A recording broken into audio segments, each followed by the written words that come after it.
그리스의 철학자 아리스토텔레스는 말했습니다. 우리가 반복적으로 행하는 것은 곧 우리 자신입니다.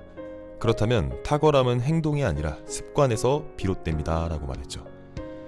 우리의 인생은 결국 우리가 반복해서 하는 행동, 즉 습관에 의해서 형성됩니다. 예를 들어 매일 30분씩 핸드폰을 보는 대신 AI를 공부하거나 자신의 전문 분야를 탐구한다면 1년 후에 당신은 완전히 다른 모습이 되어 있을 겁니다. 제가 좋아하는 전 AI 구글 엔지니어이자 현재 팟캐스터인 렉스 프리드만도 비슷한 이야기를 했습니다.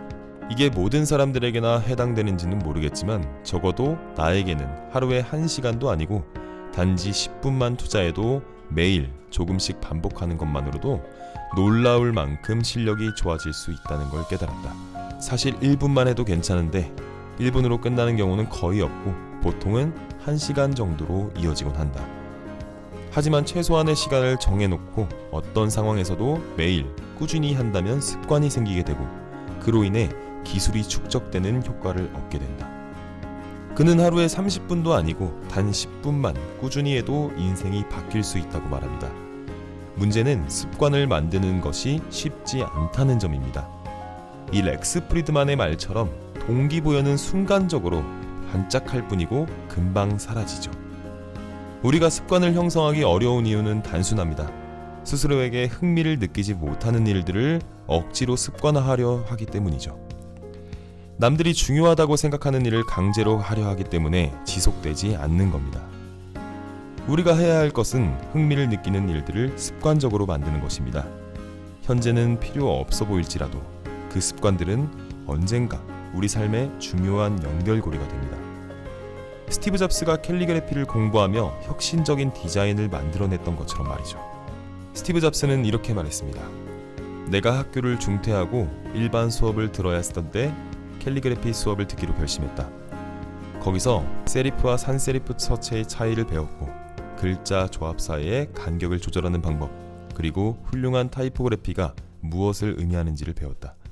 그건 너무 아름다웠고 역사적이고 과학이 담아내지 못하는 어떤 예술적 감각을 내포하고 있었다.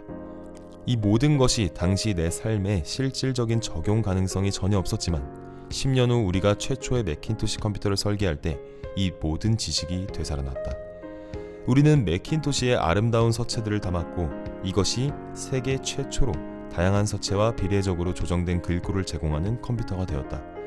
만약 내가 대학교에서 서예 수업에 우연히 들어가지 않았다면 매킨토시는 그런 실용적인 폰트들을 가지지 못했을 것이다. 그리고 윈도우는 맥을 단순히 따라했기 때문에 아마도 개인용 컴퓨터는 오늘날의 훌륭한 타이포그래피를 가지지 못했을 것이다. 만약 내가 대학을 중퇴하지 않았다면 캘리그래피 수업에 들어가지 않았을 것이다. 개인용 컴퓨터는 오늘날의 훌륭한 타이포그래피를 가지지 못했을지도 모른다. 물론 당시에는 미래를 내다볼 수 없었지만 10년이 지난 뒤 과거를 돌아보니 모든 것이 분명히 연결되었다. 다시 말하지만 미래를 내다보며 점을 연결할 수는 없다. 오직 과거를 돌아볼 때만 점들을 연결할 수 있다. 그래서 이런 사소한 점들이 미래에 서로 연결될 것이라 믿어야 된다. 그래야 마음을 따를 수 있다. 저는 학창시절부터 비즈니스 관련 팟캐스트를 듣는 것을 굉장히 좋아했습니다. 저희 전공에 직접적인 도움이 되지 않을 것 같은 마케팅, 세일즈, 비즈니스 모델을 공부했죠. 그런데 그냥 했습니다. 왜냐하면 저는 그게 재미있었거든요. 실리콘밸리의 대가들의 아이디어나 비즈니스 모델을 듣고 그것들을 가지고 노는 것이 저에겐 진짜 큰 즐거움이었습니다. 결국 제가 재미있어서 꾸준히 해왔던 그 습관들이 지금 이 유튜브를 시작하게 된 계기가 되었습니다. 세상에 반드시 해야만 하는 일은 없습니다. 남들이 중요하다고 말하는 일을 억지로 하지 말고 자신이 흥미를 느끼는 일을 찾아 그것을 습관화하고 꾸준히 해보세요. 그러면 언젠가는 그 습관들이 당신의 삶 속에서 어떤 방식으로든 이어지게 될 것입니다. 만약 흥미를 느끼는 일을 아직 찾지 못했다면요, 새로운 분야의 책을 읽거나 알고리즘이 추천하는 새로운 동영상을 보는 것을 추천합니다. 그리고 그 과정을 통해 느낀 것들을 기록하며 자신을 관찰하세요. 그렇게 하다 보면 꾸준히 즐겁게 할 수 있는 자신만의 흥미를 발견할 수 있을 겁니다. 오늘도 시청해 주셔서 감사합니다.